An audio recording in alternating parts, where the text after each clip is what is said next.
is all you need.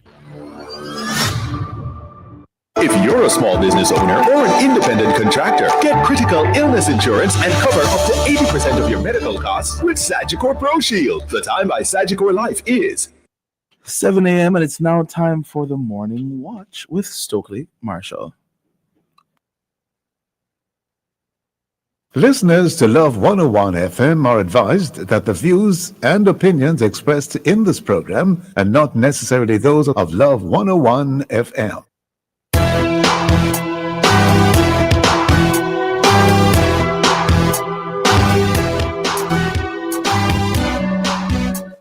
Hello and welcome to the award-winning The Morning Watch on Love 101 FM.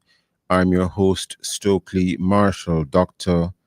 Dallon Toussaint will not be in today.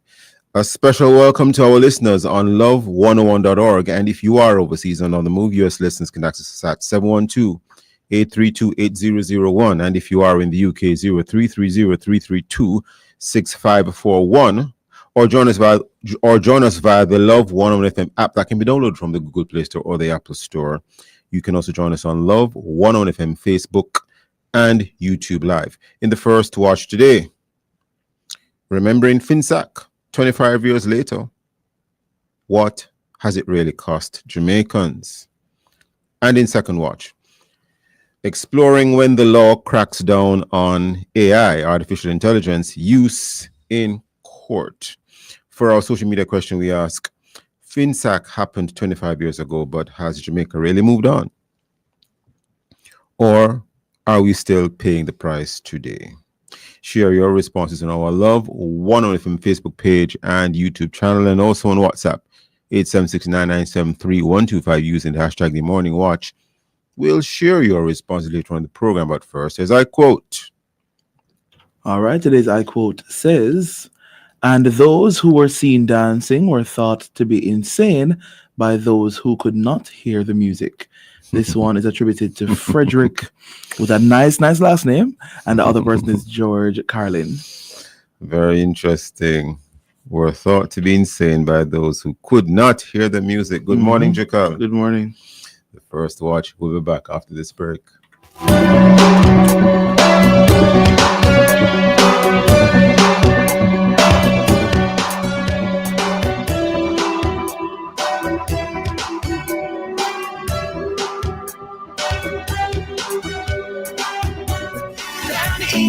Fresh and 24/7, you see. New Down Eaton, a softener with a scent for cozy eyes. New Down Eaton, fresh and 24/7 with a scent that lasts. New Down Eaton, find it in your favorite store. As a contractor, I never work without a plan. As an electrician, protection is always a priority.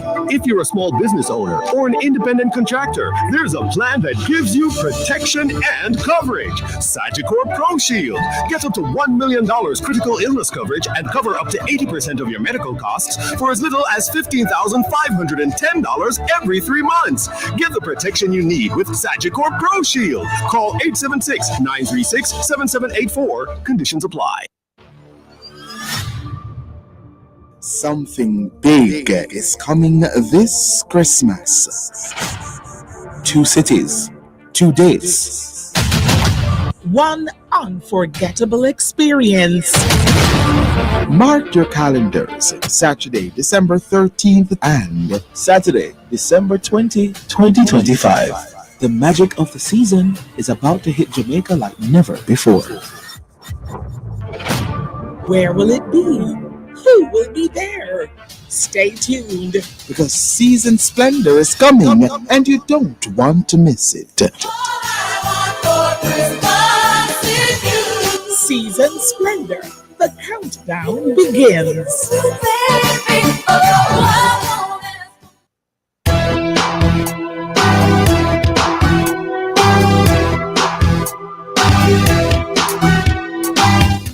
Welcome back to the Morning Watch. I'm your host, Stokeley Marshall. Now, while Finsac helped prevent a total collapse, many Jamaicans, especially business owners, entrepreneurs, persons who held vast assets in terms of real estate, persons with their residential properties, their homes, their townhouses, their houses, their apartments, as the case may be, lost quite a lot. In fact, some lost almost, if not everything. And the term FinSact even entered the Jamaican lexicon. FinSact, were you FinSact? That sort of thing.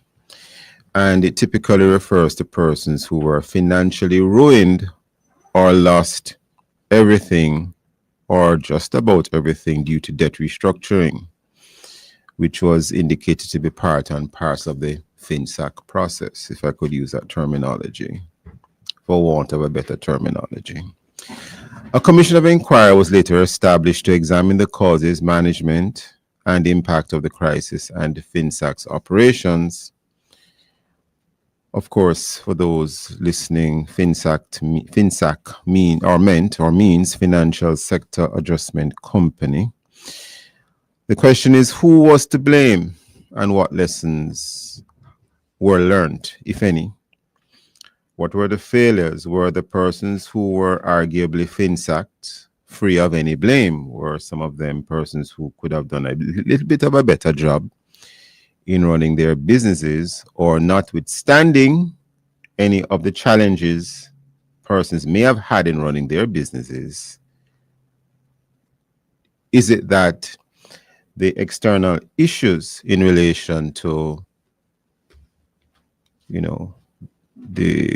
how FinSac operated and the high interest rate environment at the time were these mountains that these entrepreneurs, business persons just could not climb? It was just too much for them. Or was it a mix of both? We have as our guest today, Yola Gray Baker, past president of she's a past president of the group, comprised of persons who were positively impacted by FinSac. We also have economist Keenan Faulkner. Good morning, Keenan Faulkner. Good morning, Yola Gray Baker. How are you both? Good morning. Good morning, Yola Gray. Good morning. I'm good, thank you. I'm going to start with you, Yola Gray Baker, because you're not a stranger to the Morning Watch. And of course, you have been a champion for persons like yourself who were negatively impacted by FinSac. Yes. What is the reality of the effects of FinSac? Mental, social, physical, financial. I know it's a very... And emotional. Emotional. Very emotional.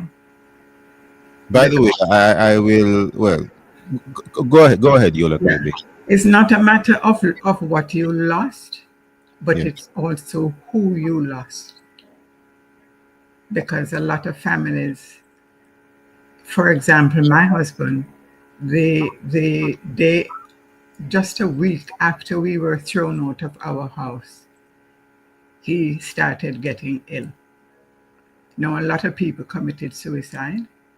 Some of them are not talked about because, family members don't want it made public.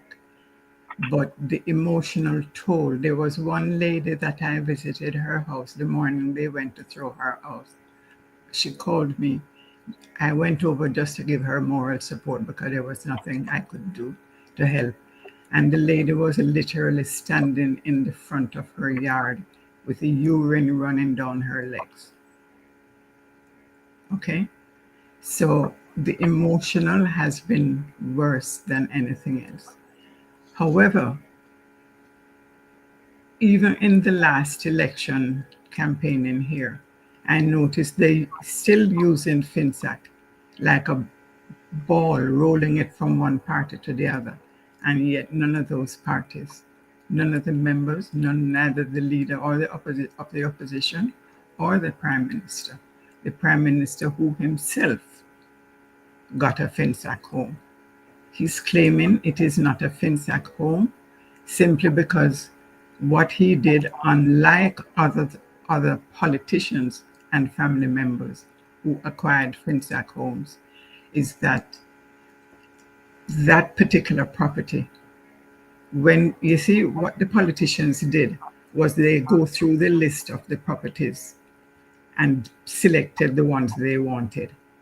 And then they were supposed to go through FinSac to get that property. Well, this particular one did not go through. They came off of the FinSac books, and he negotiated with the owner of the home. So he's claiming it wasn't a FinSac home. It was, because the man lost it.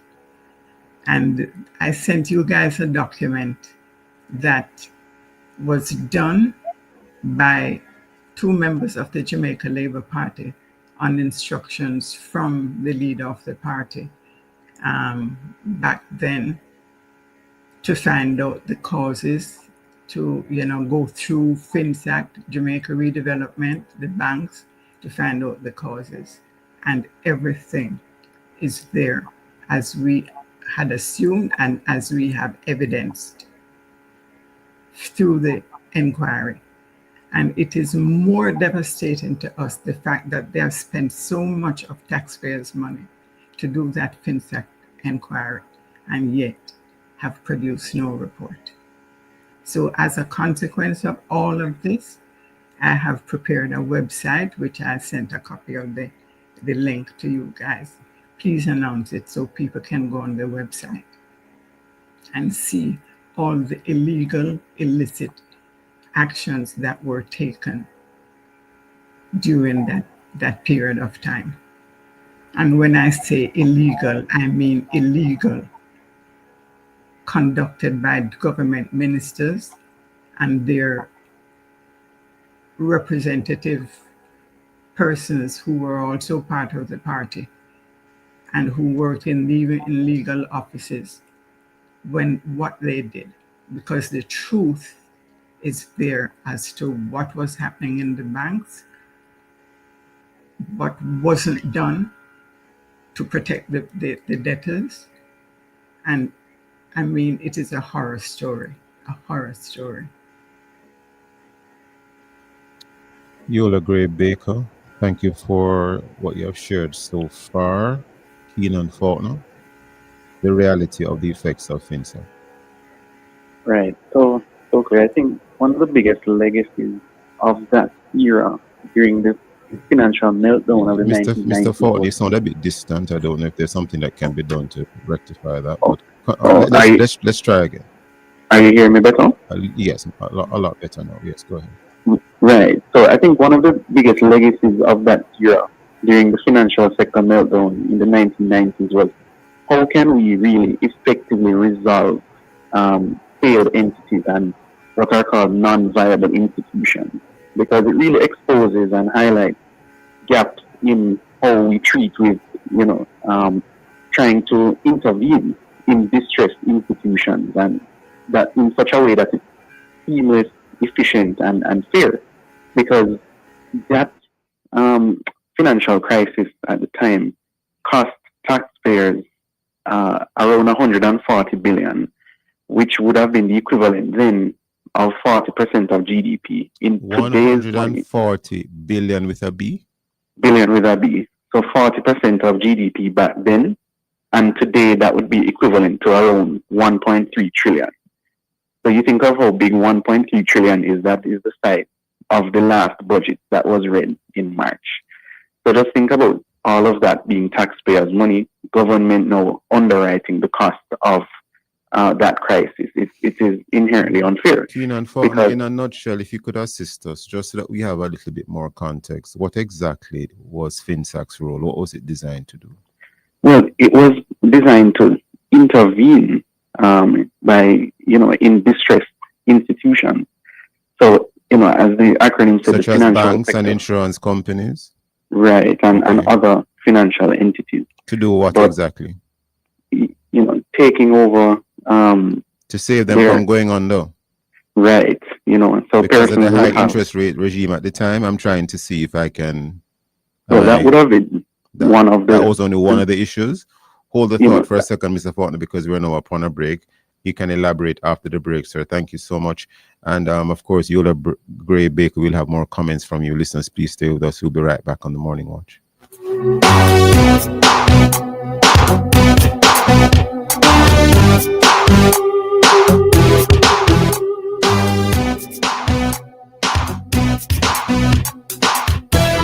Bashco's Fashion Gone Decor with the Jamaica Observer Take Style Out. October 31st and November 1st, get up to 50% off. New finds, lower prices, big savings across all Bashco locations. Fashion Gone Decor with Bashco. With the Jamaica Observer Take Style Out. Shop, save, and earn. October 31st and November 1st. Follow Bashco on all socials at Bashco Jamaica. Bashco, where style meets savings.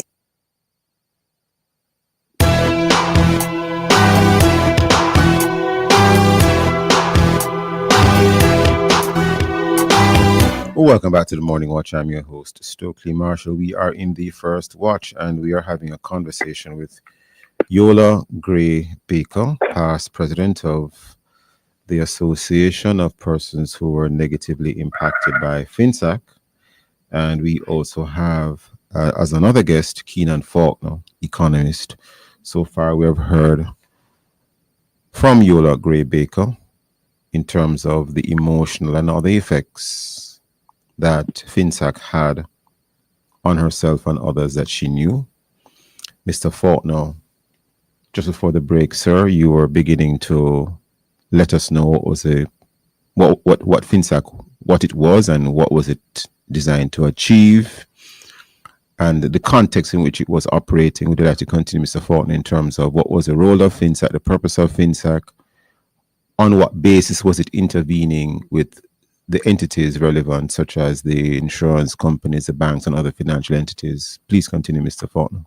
Right. So, at the time, the main imperative was really to preserve financial sector stability. So when you had so many distressed institutions, you can't possibly allow... And for the benefit of those who may not recall or don't know, or they just weren't paying attention at the time, or they weren't born yet, financial sector stability was required because of?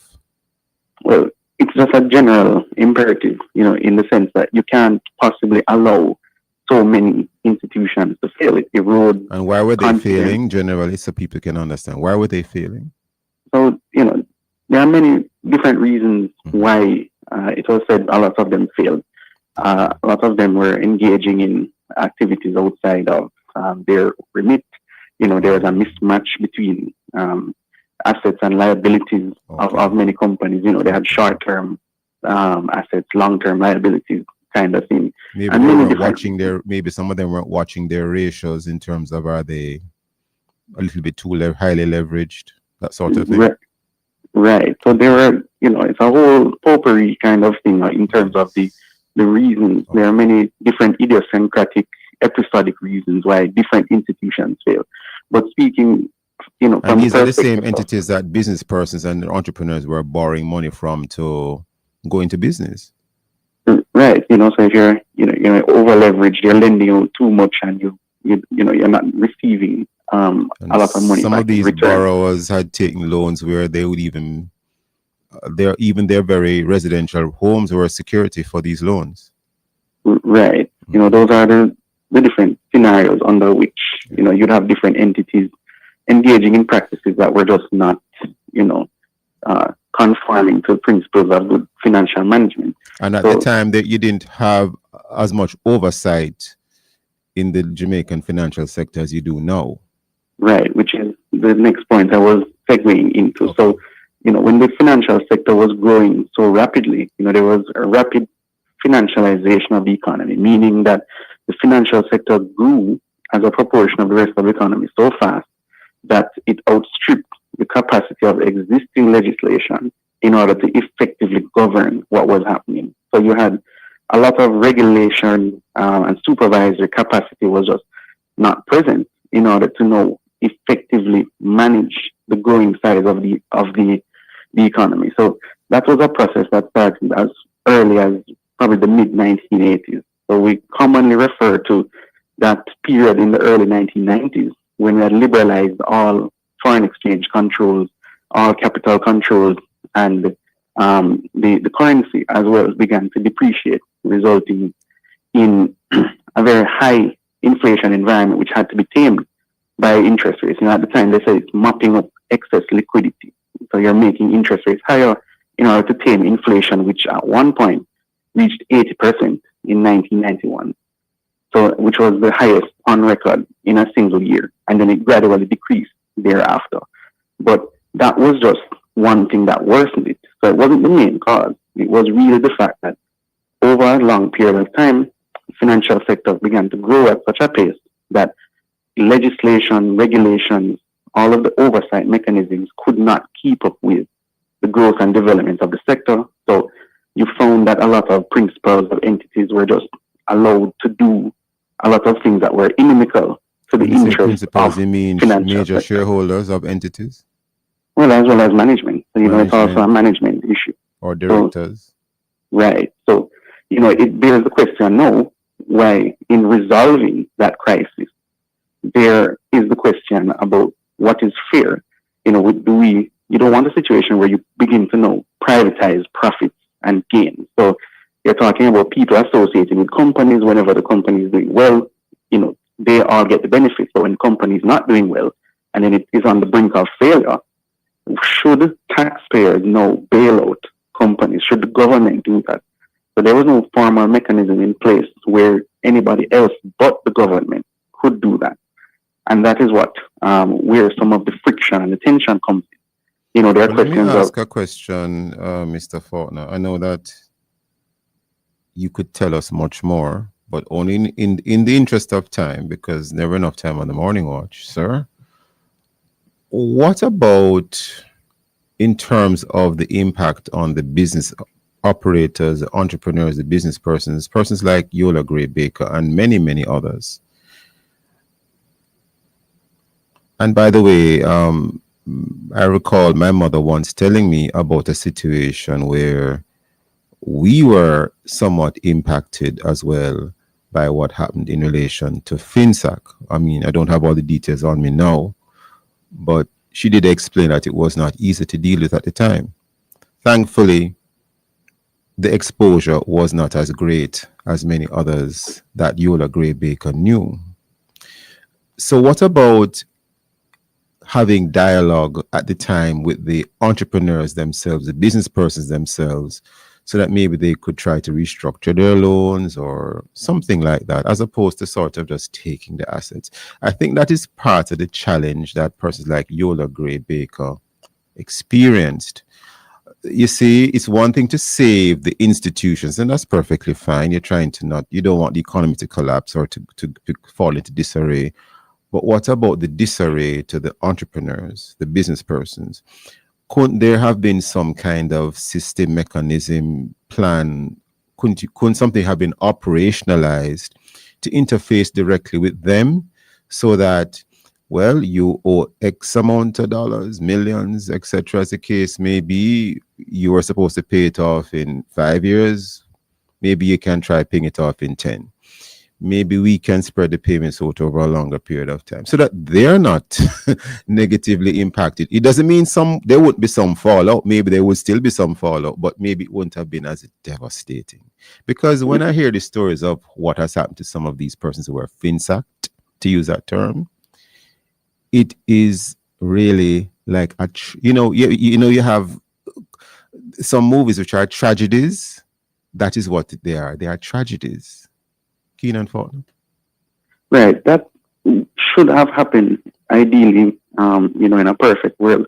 No, it doesn't have to be a perfect world. People restructure debts all the time. You have banks telling you no, if you have a challenge with your loan, come in and talk to us and we can see what we can do to restructure. Credit unions do the same thing. Why couldn't something like that have been done at the time, Mr. Faulkner? No, that ought to have been done. So, I fully agree with you. Yeah. Whether the world is perfect or not, though, that is the normal, should have been the normal. In the case that my mother mentioned to me, she did tell me that the loan was repaid, but you could see the pain in her face.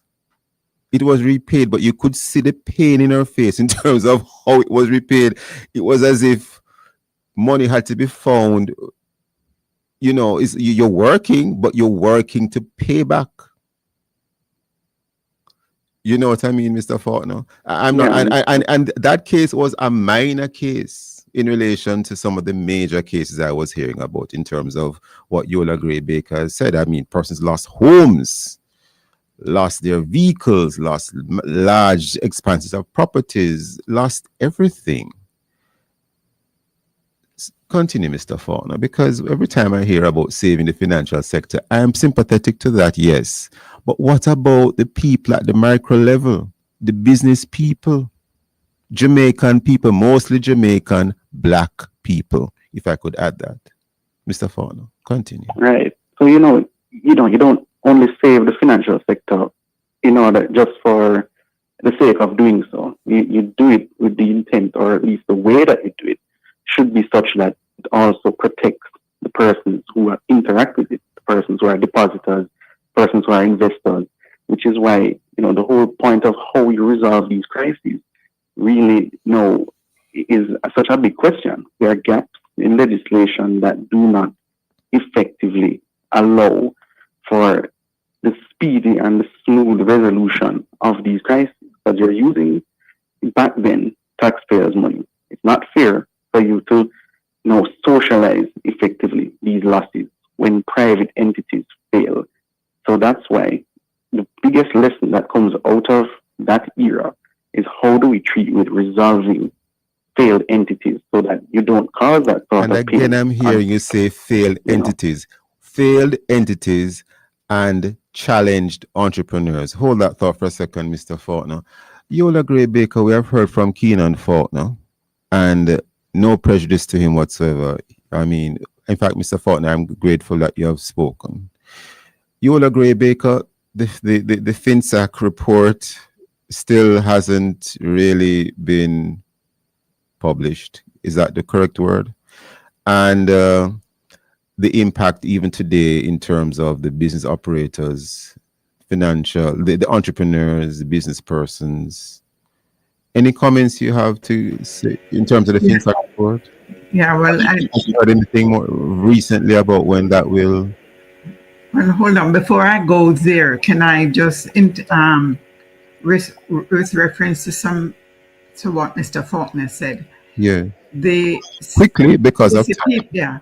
People would be under the impression that the borrowers or the debtors were the ones that caused the crisis. The crisis was not caused by the debtors. The debtors go to the bank, use their collateral, get a loan. You wouldn't know what the financial, you wouldn't know what the company directors are doing. Right. So what or happened? The managers are doing. Yeah. What was happening in the banks is once you leave your collateral document, your title there, the same bank manager who you left it with used your title to take loan for himself and not repaying. And we would not have known that. And we would not have known. And we never knew. We didn't know until the crash came. That was when. Plus, Dr. Davis at the inquiry testifies that the banks, and I'm talking verbatim, the banks were dealing in activities that turned his hair white. Okay? And when he was asked by one of the commissioners to elaborate on that, what were they doing? He pleaded the fifth. All he stated was that documents were sent to the Director of Public Prosecutions. He wouldn't say why. He wouldn't expand on that. You will agree, Baker, only because of time. The FinSAC report is still not published. That's what you're saying, right? And you have heard when it will be published. Right. We are hoping that it would. We know it's not going to be because of, you see, all the things that were taking place that was not corrected by government. They have to hide it. Even in terms of, even in terms of what you said about the Prime Minister, he could always say he didn't acquire FinSAC property because of what you even said on the program. He acquired it from someone else. What's your reaction to that? Exactly. But then now some of the politicians and their families got the properties. The procedure was they would get the property from the bank. It goes to Refin Trust. They put I don't know whether they paid for it or not. All I know was that the titles would transferred to them? No, exactly. The titles reflect the title leaving the bank, going to Refin Trust, and then signed over to whoever the next owner. is going to be. Okay, understood. So Understood. the titles were not. If you go to the bank, to the titles office to get a copy of your title, you would not be able to see it. The owners were never We're had totally access. out of time. Yola Gray, Bacon, Keenan, Fortney. It appears as if the matter is unresolved. It is. It is. Mr. Fortney, you agree the matter is unresolved? Yeah, it has not been fully ventilated in the way that we would want. I have to leave So it there. I want to thank Mrs. Yola Gray, Mrs. Gray Baker, and Mr. Fortner for being with us in this Thanks for having me. First Watch. Thank you so much for your time and for your thoughts. Listeners, please stay with us. We'll be right back on the Morning Watch.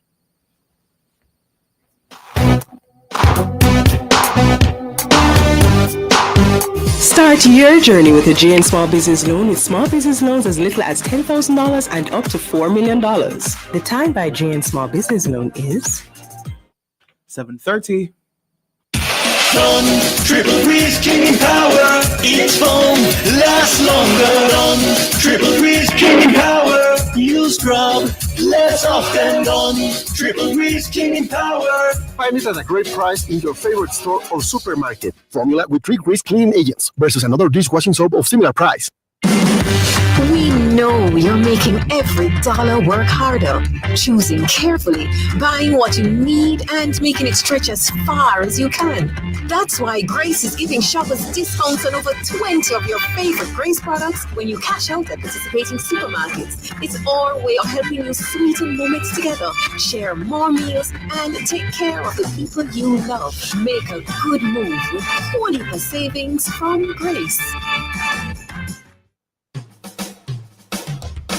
You're invited to listen to Dollars and Cents every Thursday at 8:16 a.m. We'll give you tips on how to make your money count, how to save, and how to grow your worth. It's all inside Dollars and Cents, brought to you by BPM Financial Limited, taking you higher. That's Dollars and Cents every Thursday at 8:16 a.m. on the family station, Love 101.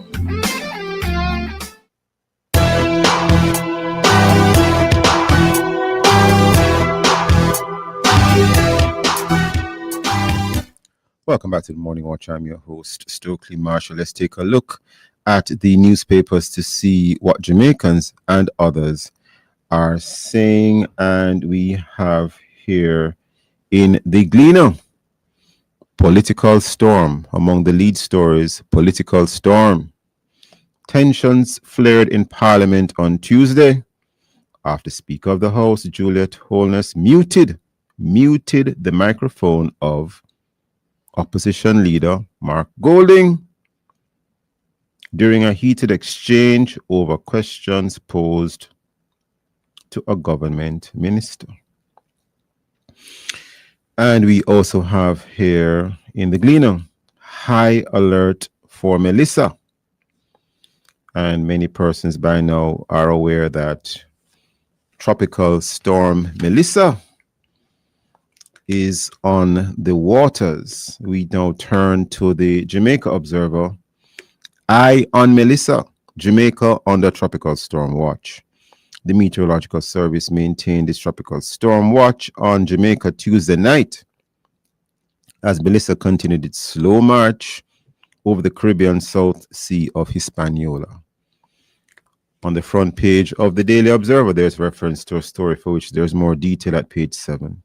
The headline reads, 40% of domestic violence victims take no action. Study finds. Those and many other stories in our various news sources. Of course, coming up next, we'll read for you, or we'll share with you some of the feedback from from our Facebook, YouTube, and WhatsApp question, which is, FinSac happened 25 years ago, but has Jamaica really moved on? Or are we still paying the price today? If you haven't done so yet, leave your response in our Facebook or YouTube Love 1FM Jamaica Live, and also WhatsApp comments and voice notes to 876-997-3125 using the hashtag The Morning Watch. We'll be right back.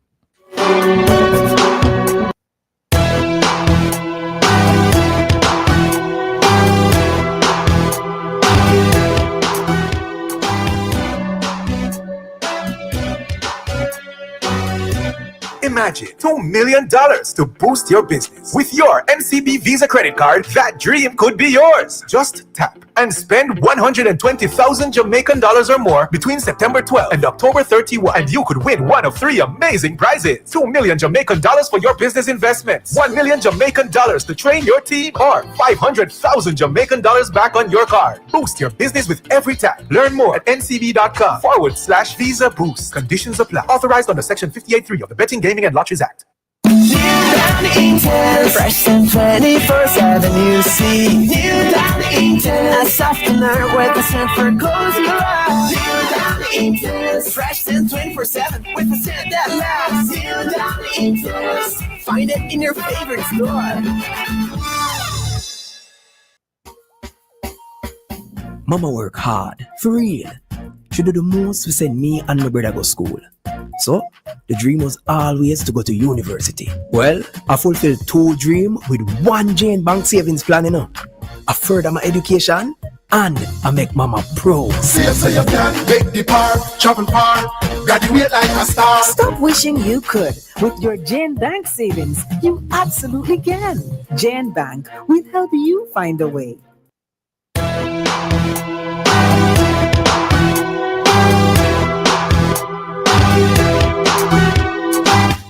Welcome back to the Morning Watch. I'm your host, Stokeley Marshall. We move right into the second watch. Haven't seen any responses yet to the feedback question. If you have any responses, feel free to keep them coming or to send them. We move right into the second watch, as I indicated. Artificial intelligence, changing gears somewhat, is reshaping every sphere of life. And now it's stepping into the courtroom, it is said. From drafting legal arguments to analyzing evidence, AI promises speed and efficiency, but can justice truly be served when algorithms enter the equation? Well, that's one way of putting it. Around the world, courts are warning and even penalizing lawyers for relying too heavily on AI-generated material. So what about Jamaica? And how do our courts, or how are our courts looking at this? As Chief Justice Brian Sykes says, quote, with courts worldwide navigating the opportunities and risks of AI, Jamaica's framework stands out for its clarity and balance by encouraging innovation while guarding against abuse. The judiciary has positioned the island as a regional leader in using technology to strengthen the rule of law. And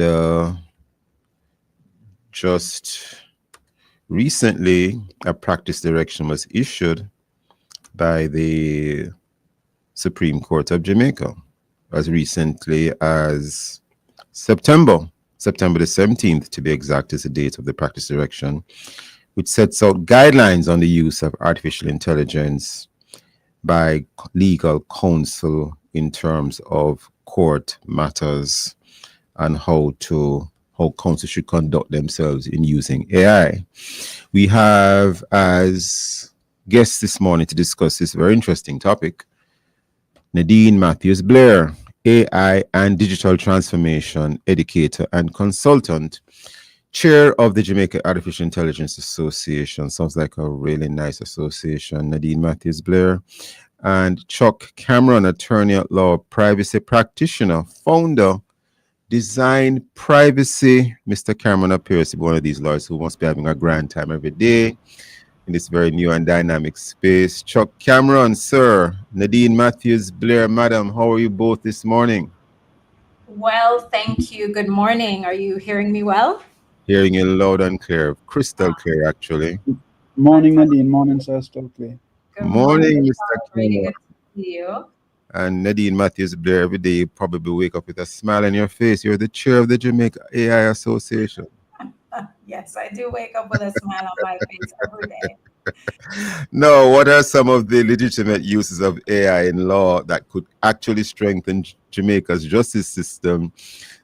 Posing that one to you, counsel, Mr. Chuck Cameron, as again and again, you must be having a good time every day in this very interesting and dynamic space. Quite Quite the opposite, unfortunately. Quite the opposite, really? Yeah. All Um, right, I accept that. so, so the question, the quest. Let me reframe your question. What Sure. Well, are I'll the repeat the question, then you can reframe it. What are some legitimate uses of AI in law that could actually strengthen Jamaica's justice system? Feel free to reframe it, sir. right? So I would ask the question: what are the legitimate uses of any technology in the judicial system? Sure.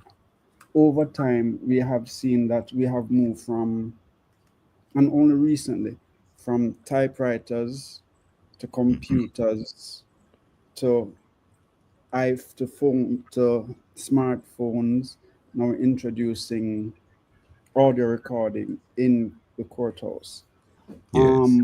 What we're focusing on and what the court has focused on is generative AI, and that's the ability of algorithms to predict what words or what sentences should follow.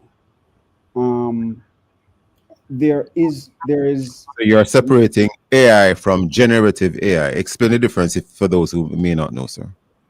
so artificial intelligence is made up of several different presents itself in several different formats.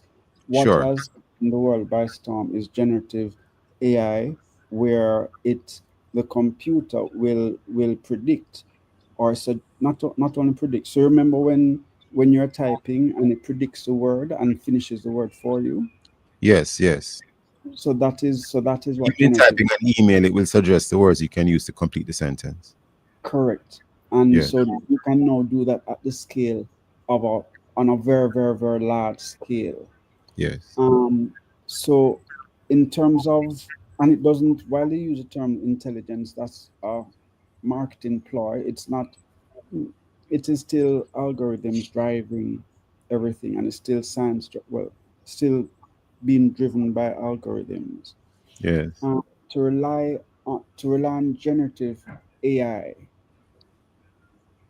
using the general applications that are user applications that are available should not be something that happens. And it's just there's no difference from using. I'm trying to find an appropriate analogy. There's no difference from going to a bar, hearing a story, or hearing somebody argue a case, and then you take that argument and present it in court. Or they As could have con- gone to church. Remember that this is Christian radio. I'm just uh, joking. no, but It's but okay, Mr. Cameron. Continue. I'd engage you on that. It's the It's same okay. thing. Continue, Mr. Cameron. Go ahead. Right. It's the same thing to take an argument that you have heard and Yes. believe it's true, and Yes. then present it in court. Yes. Um, the, the what are the good uses of artificial intelligence, even generative AI, in terms of the current user applications that are available? And when I said the user applications, the end user, if you were to just go on a chat GPT or Claude, it can help you internally to to to speed up. It can serve as your executive assistant in the same manner in which you'd have a law student or a secretary draft anything for you. It's the same manner in which it can assist you. But as counsel, you still have the responsibility. You're not going to accept anything a law student does and submit it to the court. You're not going to accept what your secretary does and send it a contract and send it to your partner. If you do, you are held responsible. There is no difference. So what the Chief Justice has cause to do, it should not it should not be necessary. That is really a demonstration of counsel and people being lazy and believing and not understanding how generative AI operates. Chuck Cameron, Um, can you hold that thought for a second because we're now upon a break already? And Nadine Matthews Blair, we want to hear you as well. Listeners, please stay with us. We'll be right back at the Morning Watch.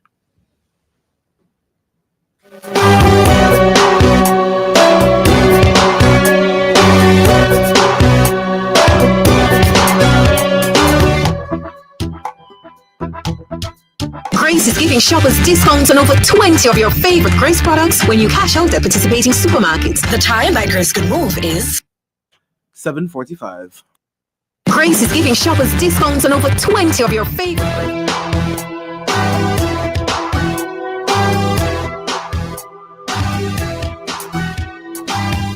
Welcome back to the Morning Watch. I'm your host, Stokeley Marshall. We are in the second watch having a very interesting discussion with Nadine Matthews-Blair and Chuck Cameron. The topic is exploring when the law cracks down on AI use in court. Chuck Cameron, attorney at law, privacy practitioner, founder, Design Privacy.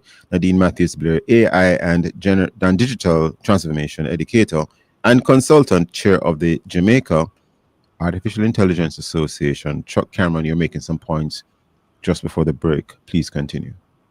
Right. So as counsel, you have a responsibility for any argument that you are submitting at the end of the day.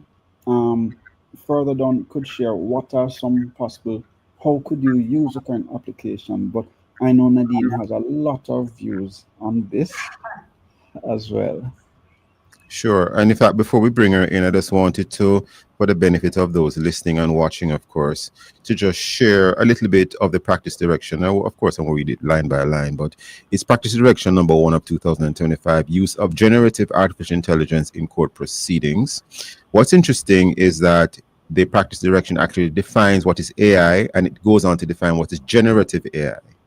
In terms of generative AI, refers to software or tools that can produce text, images, code, or other content in response to human input by drawing from large data sets or data sets, some pronounce it that way, and patterns in the training data. Such tools include both open source and proprietary applications, including large language models, LLMs. And it goes on to talk about prohibited uses. Gen AI or generative AI must not be used to draft or alter affidavits or witness statements intended to reflect a person's direct knowledge, belief, or opinion, generate expert evidence or any report purporting to be from an independent person, create or modify any material intended to be tendered into evidence unless authorized by the court, generate documents purported to be original documents, and the list goes on. It's a list of Roman numeral 8, Roman numeral 7. So the practice direction is quite comprehensive, dated 17th of September 2025 by the Honorable Chief Justice, Mr. Justice Brian Sykes. Nadine Matthews-Blair, how does all of this strike you? How do you feel about the practice direction? Are you happy that Jamaica has gone down this road in terms of not saying you can't use AI, but setting a framework in which it must be used correctly, responsibly? Nadine Matthews-Blair. Thank you, Stokeley. I think this is a positive step for Jamaica, and I'm excited that we are in what I consider to be a pioneering position, because we are typically not first movers when it comes to adopting and thinking very proactively about these technologies. I think the practice direction is quite balanced because, as Chuck was alluding to, generative AI has a lot of benefits and there are significant disadvantages. And so absent responsible use, then we can actually see the miscarriage of justice. And while attorneys had a duty of care, we did see that wasn't happening. So we have seen in the US, we've seen in Trinidad, even closer to home, where we've submitted cases that were not actually legitimate. And so the practice direction puts us in a position where we definitively say we are not anti-AI, but attorneys, remember, at the end of the day, you are accountable. And here are some things that we explicitly prohibit the use of generative AI on, because things like witness statements are not things that we want to get creative with. that we want to have a generative approach taken to, we want them to be documented as is. That said, given the challenges in our legal system, and some of us have friends and family members that have had to wait years, in some cases decades, for justice to be served. We have situations where citizens are not able to affordably access legal guidance and advice. Shying away from the technology does not put us on the path to solving these very important problems. Okay, so Nadine Matthews Blair, you mentioned the matter of accessing the services of counsel, legal counsel, and you mentioned not necessarily directly, but it's somewhat captured in what you just spoke to, the cost of so doing. Yes. So is it that you believe that generative AI will reduce rather the cost of accessing legal services, and in what way?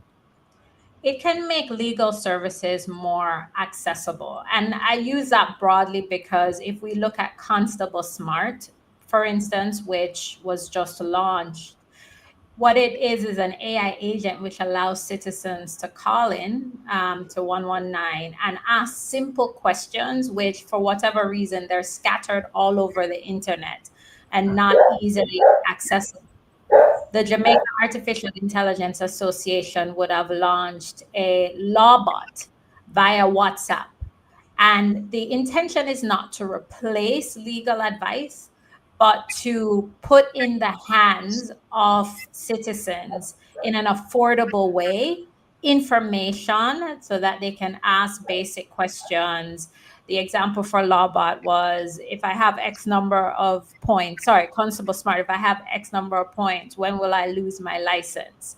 In the case of Lawbot, you can ask things around child support and those things without having to engage an attorney.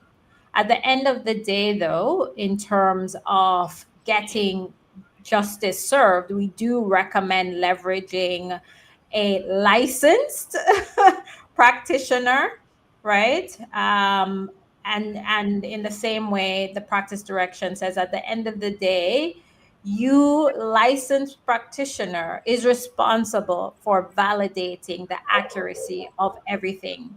In the same way you used to check the work of an intern or check the work of a secretary, we absolutely must check the work of AI, and the legal, the lawyer, attorney, law firm at the end of the day is the one that's accountable and absolutely should be.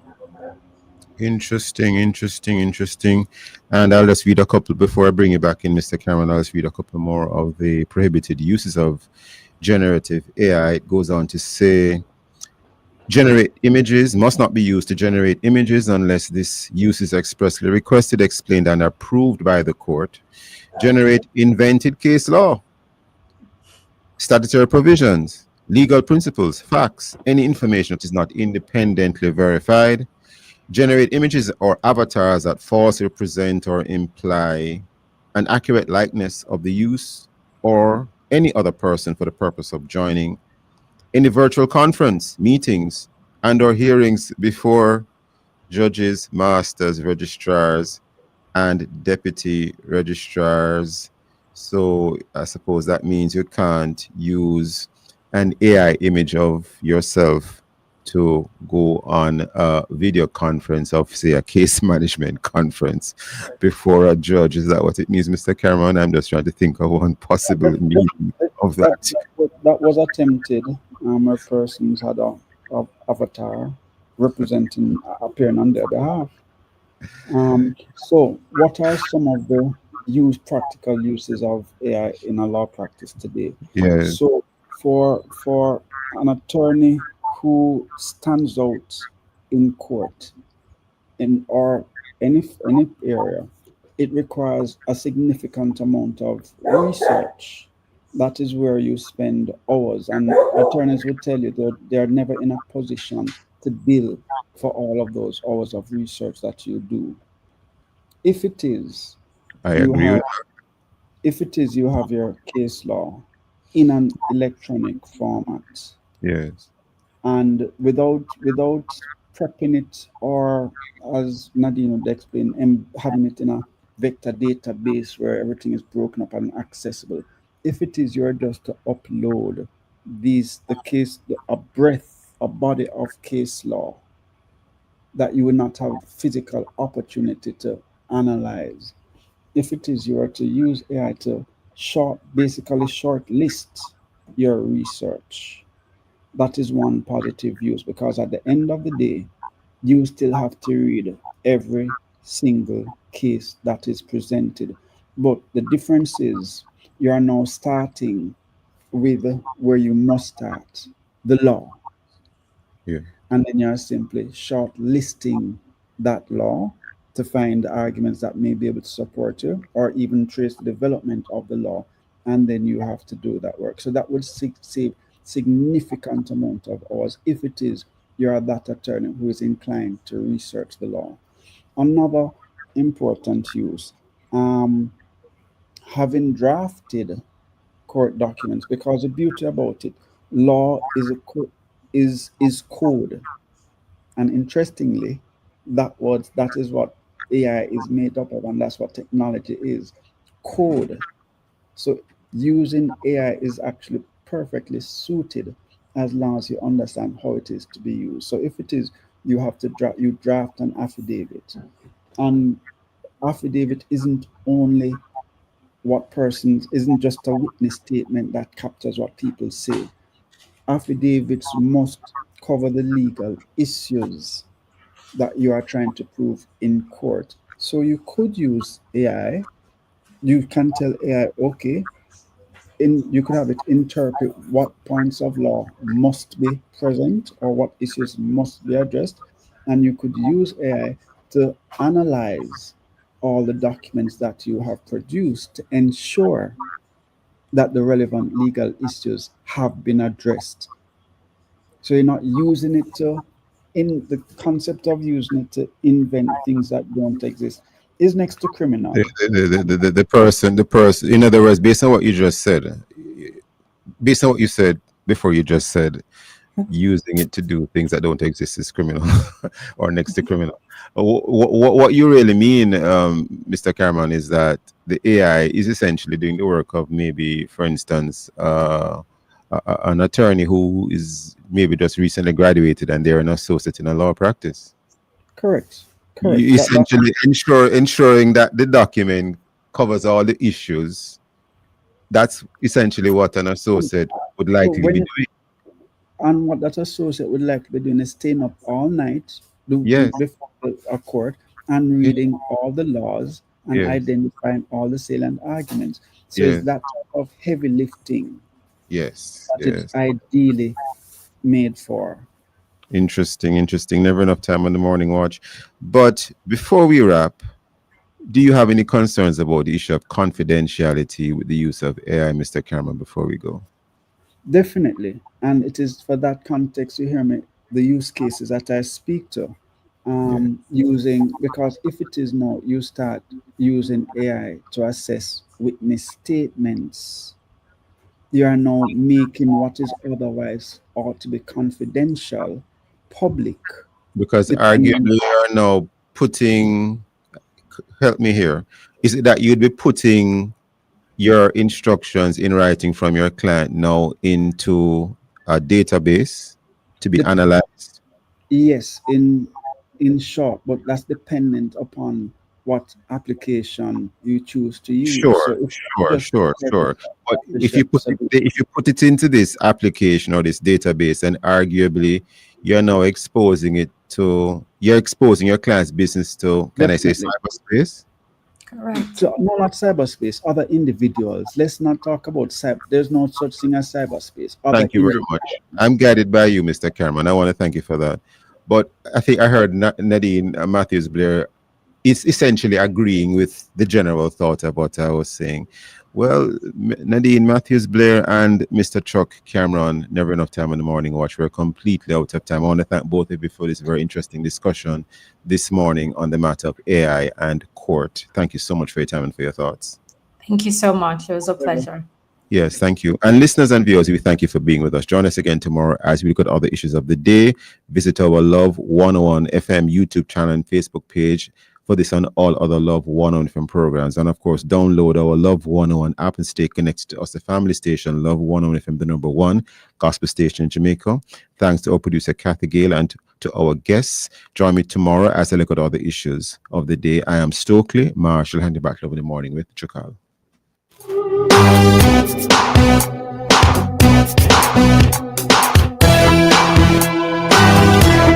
Thank you for listening to The Morning Watch. The time is now 8 o'clock, and you are now invited to listen to Forward in Faith. And that is brought to you by the Portmore New Testament Church of God in Bay